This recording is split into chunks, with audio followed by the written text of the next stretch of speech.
This is the terrifying story of the Whispering Woodsman from Washington State.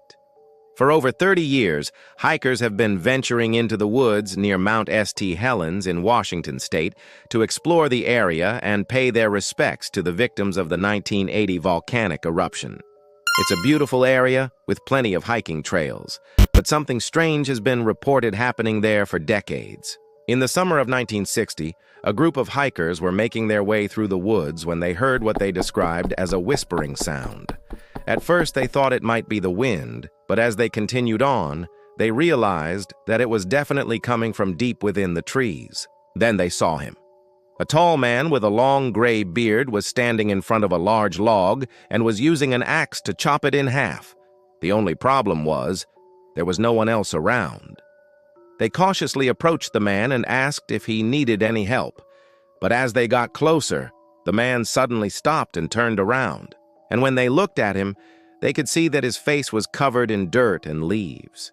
And then just like that, he was gone. The hikers searched the area for him, but all they found was a set of strange footprints in the soft earth.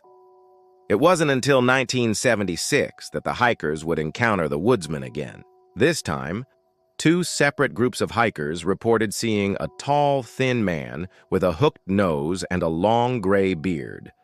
Both groups said that the man was wearing what looked like a long brown robe, and some witnesses even claimed that they saw him take a swing at one of them with a large axe, but he just barely managed to dodge out of the way.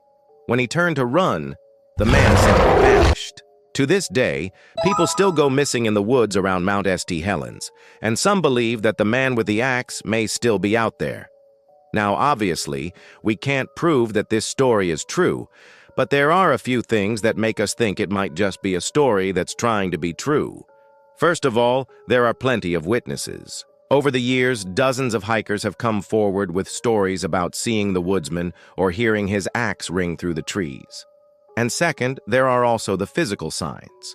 There have been several occasions where people have found strange sets of footprints in the mud or the snow. And there have even been times when people have found what looked like to be camping equipment, but nobody was ever around when the footprints appeared, and nobody knows who the equipment belonged to. So what do you think? Is there anything out there in the woods that we don't know about? Let me know your thoughts. And as always, thanks for watching.